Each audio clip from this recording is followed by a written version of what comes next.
All right. So Golf Clash has announced that we've got a 9-hole cup coming up this week. It's the I'm going to pronounce it wrong, and I'll probably pronounce it wrong all week long. It's Gokasho, and these holes have been around for a long time, but they are not available in rookie. So with the new practice stuff, so here's the deal. If you use Golf Clash Notebook, so you can get a little bit better images. This course is on Golf Clash Notebook. Here's the order of the holes. Hole number 1 is going to be at hole number 4 of the Gokasho. So if you go to Golf Clash Notebook and pull it up, hole number 4 is hole number 1. That's how that works. Hole number 2 of the tournament is going to be hole number 7. Hole number 3 is going to be hole number 6. Hole number 4 is Gokasho Bay, hole number 3. Hole number 5 is Gokasho Bay, hole number 8. Hole number 9 is Gokasho Bay, hole number 9. Or excuse me, hole number 6 is hole number 9. Hole number 7 is hole number 5. Hole number 8 is hole number 1. And hole number 9 is hole number 2. That's how it's going to go. So let's go look at the holes. Let's go check them out. So I'm sure that I have every single one of these holes on video. It seems like we played this hole. It's been a while since we played this hole, but I can't believe that I don't have this hole on video. I know I do somewhere. But it's only showing 2 tournaments down here, and I can't believe that's right. It's been so long since Golf Clash Notebook updated. We're looking at tournaments. It was the Winter Major, so hell, we're 7, 8, 9 months ago. When was the Winter Major? That was in February. So yeah, we're a ways away from it. So I don't have super good like elevation stuff, and I usually don't worry about that. I'm usually like, what I'm trying to figure out because I come look at the holes, just like this is my routine of going through, and I look at the pictures and try and look at like what are my options going at the cup. Typically on hole number 1, which is Gokasho Bay hole number 4. We're typically just laying up into this area, and you can use any club. It doesn't really matter. I believe we have a couple ways to come at the cup. We can bounce over from here and then bounce over the rough and then run it up, or we can start on the green side. And I'm not sure if we're in long iron the whole time, or if we're in long iron if we do the bounce over, and we're in wood if we're up here. I can't remember. It's been so long since I played this hole. We have a decent shot right here, and if I remember correctly on the green, let me pan in on the green a little bit here. One of the things about running, like if you're doing the bounce over from here, you can see all of the movement that's right here at the beginning of the hole, and it seems like the hole, if my recollection serves me right, there's 2 things about this hole. Number 1, it tends to roll out long, and it's easy to end up overshooting it. And number 2, everything kind of wants to drift off to the left. I think the course slopes a little bit over here. So if you're coming in from over here trying to do the bounce over, you're going through a lot of little minefield area that can change your trajectory. I think starting off over on this side right here and trying to get your first bounce here and your second bounce over that area so that you're hitting the flat and running forward is probably a better way to go at it. We'll have to see what our options are here.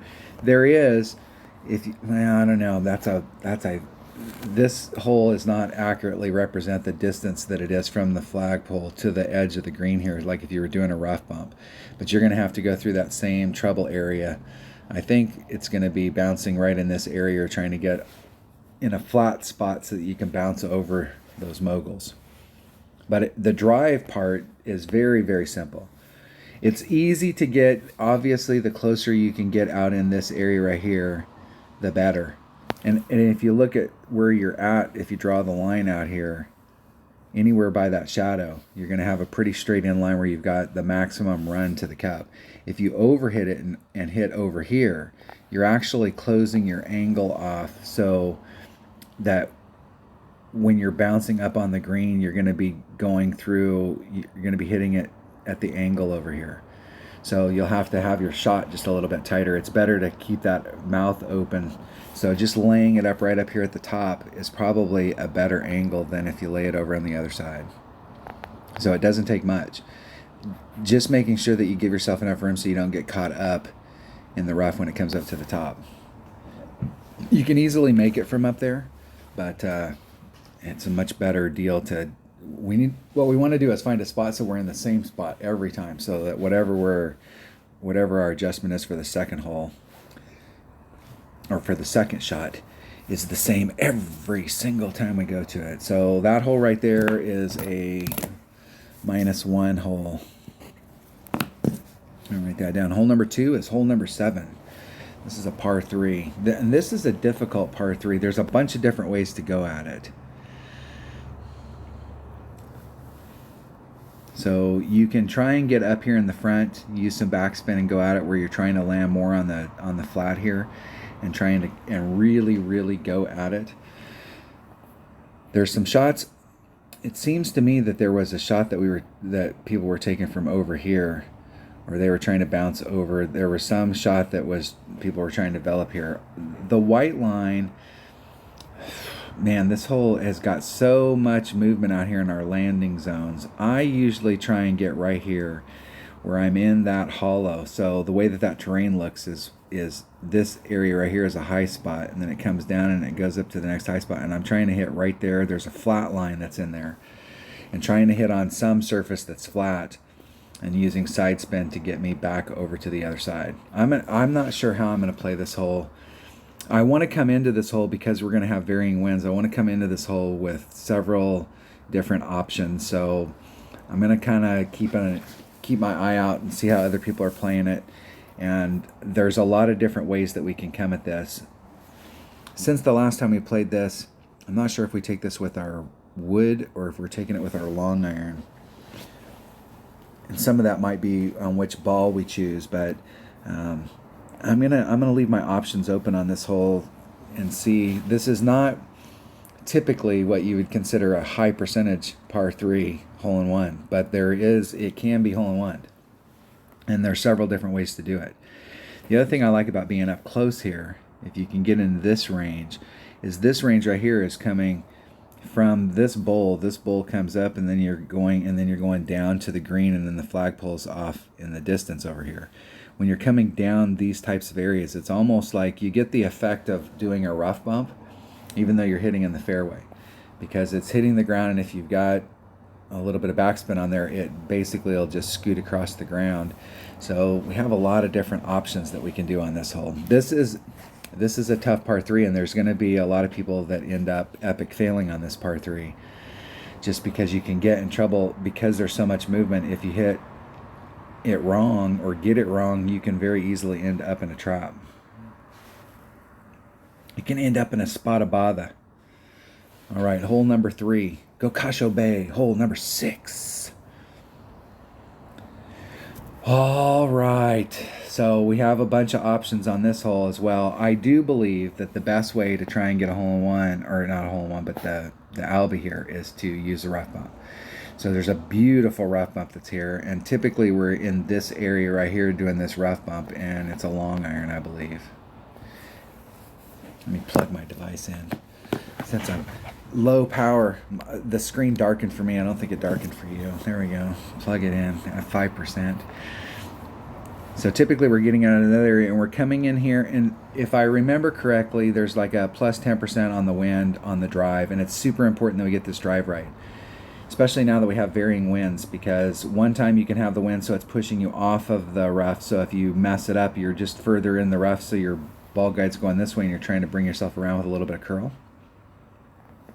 But if the wind is blowing towards the rough and you get the wind adjustment wrong, it carries a little bit farther down in this hole, and so it's easy to end up clipping up here, and we don't want that to happen at all. We want to end up out in this area. You can recover if you're out here and you end up bleeding off in the rough. You can recover. The other way you can go at this is to try and get over to this pad right here. I did the last time that we played this hole. I was trying a max overpower hook shot, trying to come into this area, and I made it up to, I was able to bounce through this area and actually get onto this pad right here. I will tell you that the shot that I had from over here was fantastic, but it was scarier than hell bouncing over this water and getting over to that spot. I'm not sure that the risk versus reward, because this rough bump right here, going from here and doing the rough bump, is a really good shot. Now, this is going to be one of those holes that if we get any kind of, traditionally we have never had headwind on this, but if we get any kind of headwind, doing this type of rough bump where you've got water, you've got sand, and you got the rough bump, and this area is compacted. Whenever you have headwind in this type of environment, my experience has been is that we're going to have to do a wind adjustment. We're going to have to add on to the wind because we have a headwind. And it has nothing to do with elevation. It's all about the headwind and the terrain that's around there. So in my experience, whenever we're hitting over water into that type of rough bump, if we've got headwind. So we'll have to watch that as the week goes on. But I do like that rough bump. If you bring the right club, you can also bounce over from here. You can do the rough bump. You can start off on the green if you bring a club with some backspin, and you can try and bring it back to the cup. If you've got lower developed clubs, and we're doing this, I'm not sure if this is with a long iron. If it is with a long iron, a Saturn will work really good, because then you have all your options open. You can do backspin, topspin, you can do the rough bump, you can do all kinds of stuff with it. But goal number one, I think consistency-wise, is to get to this area right here. You can get out here. I've been out here, and I've been over here with different varying shots. But I'm not sure how much of an advantage it gives you getting over here doing that rough bump. That rough bump is money. We just need to get the adjustments worked out. Hole number 4 is Gokasho Bay, hole number 3. All right, this is pretty much a straightforward, and this is a really, I'm not sure how this hole is going to play. When was the last time we played this in a tournament? Asia Pacific Thanksgiving. It seems like we've played it, because that Thanksgiving tournament was the 2017, Earth Day 2018. It seems like we've played this hole since then, but maybe we haven't. But this hole used to be a pretty awesome shot at a hole-in-one, and this is one of those holes where when we first started playing this hole, this is the hole that taught me about backspin. So like if you've got like 1 bar of backspin and your ball guide is set up right here and your tail's coming off, when it gets to the point where your tail ends, we've all seen this. It's hard to explain the effect. We've all seen this where you've got the backspin on there, and the backspin, you can see the backspin when it comes in the playthrough, where the backspin is taking hold, but then right at the very end it will just release and just roll forward. And this hole right here, that's how you want to get it into the cup, is you want it to release and roll forward into the cup. I've had a lot of success on this hole in the past, so we'll see if this hole is playing, how they've got it set up and how it's playing, but it doesn't take a lot, and it's pretty straightforward. There is, in the past, it seemed like we were doing a slight wind adjustment on it, and I'm sure on every hole we have to do some adjustment. So as the week goes on, we'll have to make adjustments based off of our wind. But this is a great hole-in-one opportunity right here. This is a hole that we want to mark on our notes as a great opportunity for us to pick a shot up. So everything up to this point has been pretty much right on track. Haven't seen any super easy holes yet. Hole number 5, Gokasho Bay, hole number 8. All right, this hole right here is a hole that we want to put 2 asterisks on there as far as like getting the eagle on this hole. So if you bring out, you can do it with a lower power ball depending on which way the wind's blowing. But we have several options. You can lay it up here, and there are some risks involved with laying it up here depending on what secondary clubs you have as far as like rough iron and sand wedge. If you overshoot this, you could be in a spot of bother getting up on the green. But I think if you've got really good recovery clubs, you're not going to have any problems up here. But you're relegating yourself to a pretty long shot. I think that's with a bigger ball, maybe a 3-power ball. It could be in your long iron range, but it's more than likely in your wood range. It's a pretty decent shot to try and get up there. You can try and get up into this area right here. And what we're going to do is follow the black line, where we're trying to get our first bounce here, and we're trying to literally bounce over this rough and then roll forward. If you've got an extra mile 9, APOC 5, 6, you can overshoot this depending on which way the wind's blowing. but I'm going to bring out a bigger ball, and I'm not sure. I'm going to use whatever ball is appropriate. So it may be a power 3, it may be a power 4, it may be a power 5. I may be able to get over, and really all you need to do is just get over here, and you've got a much better shot. But if you can get yourself up into here, you've got a really, really, really serious shot of picking up this eagle. Anywhere over on this fairway is good. So I'll have to see as far as ball goes. And this may be one of those things where one round we use a power 3 ball, and the next round we're getting headwind and we have to bring out a power 4 or a power 5. So we need to keep our options open and see. But I'm going to start with a power 3 and see what I can get done, and then make my determination from there on what size ball I need. So we'll have to see how this plays out. But this hole right here is definitely a hole that we want to go for eagle on, and we want to get over into this area. Increase our odds. Hole number 6 is hole number 9. All right.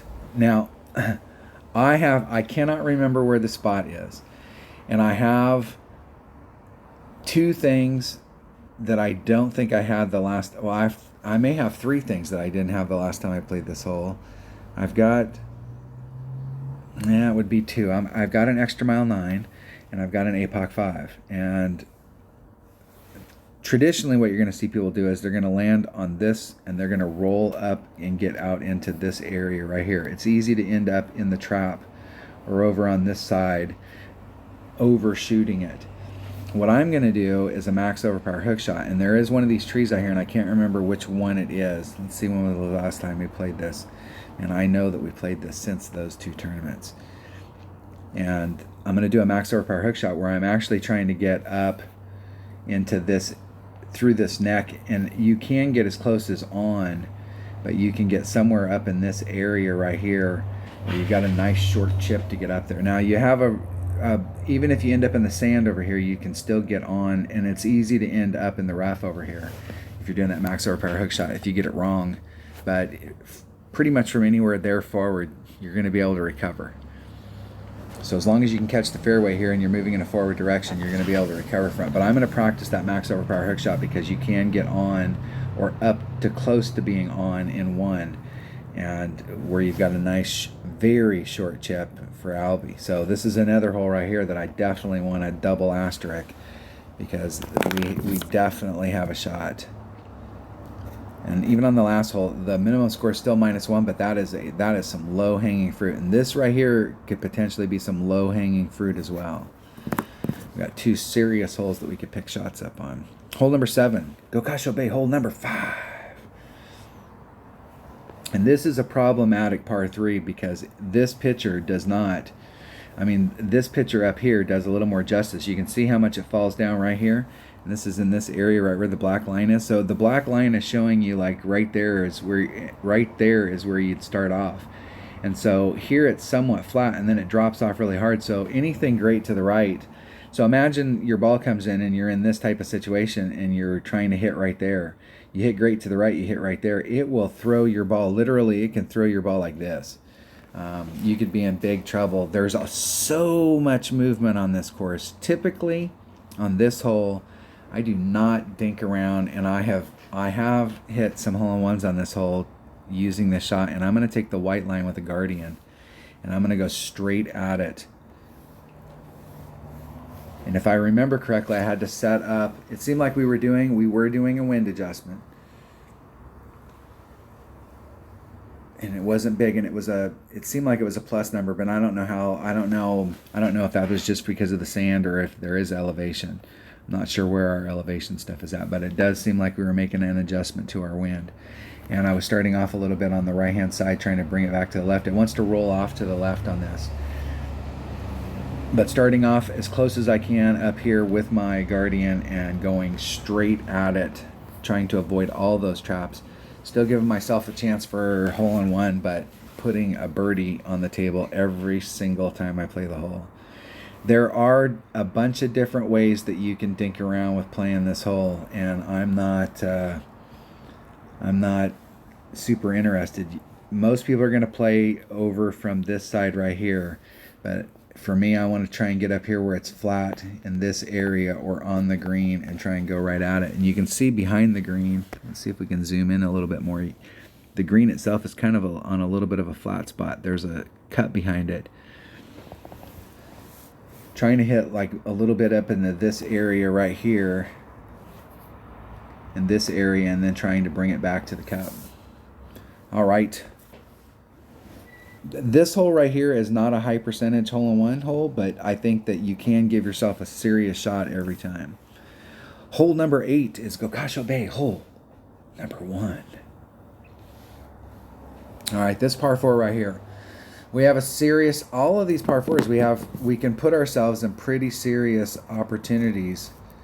And right, the minimum, so far we're just on the minimum score check, but we have a lot of great holes to pick up a shot. This hole right here, there are several different ways that you can go at it. There is a max overpower hook shot that you can do here, and your goal is to try and you'll get up into this area where you're basically a wedge away. Minimum short iron.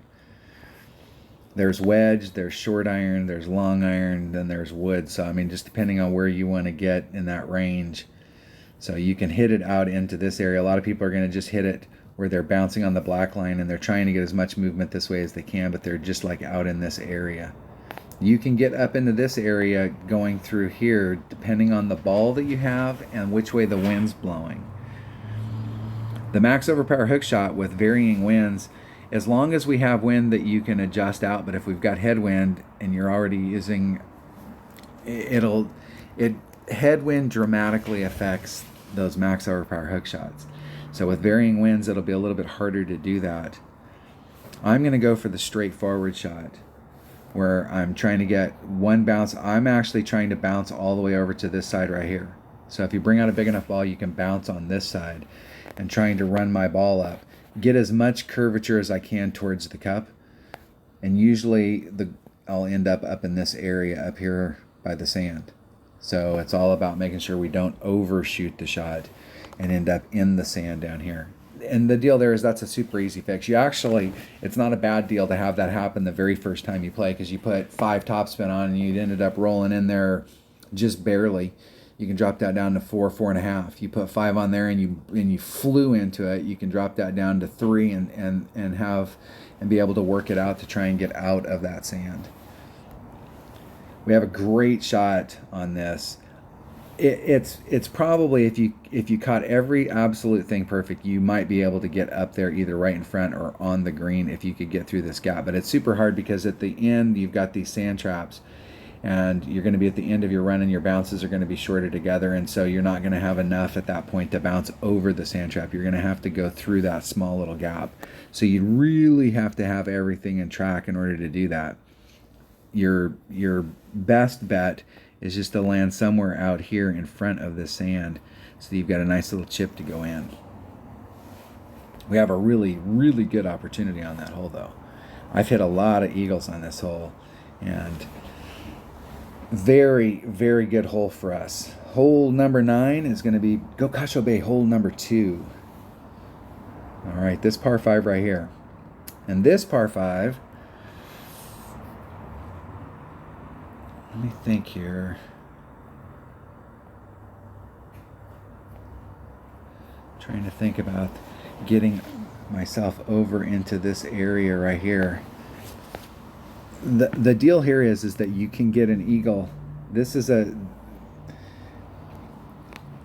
lot of people are going to lay it up to this spot right here. And from this spot right here, depending on the ball that you bring, you may not be able to get all the way over.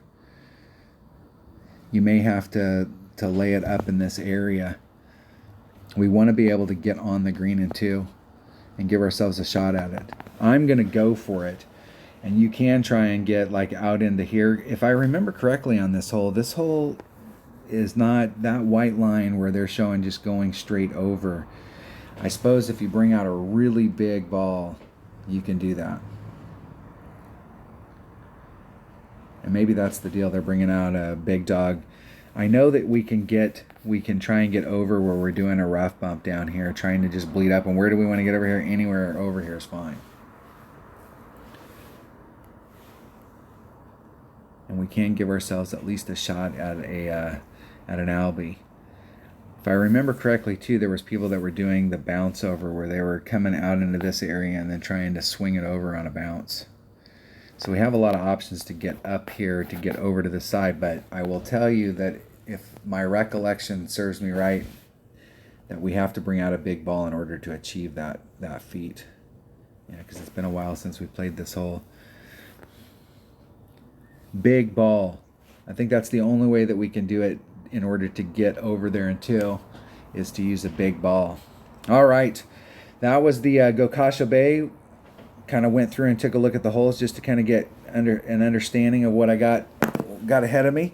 I will play it as the week goes on, and I will see you next time. Thanks for watching.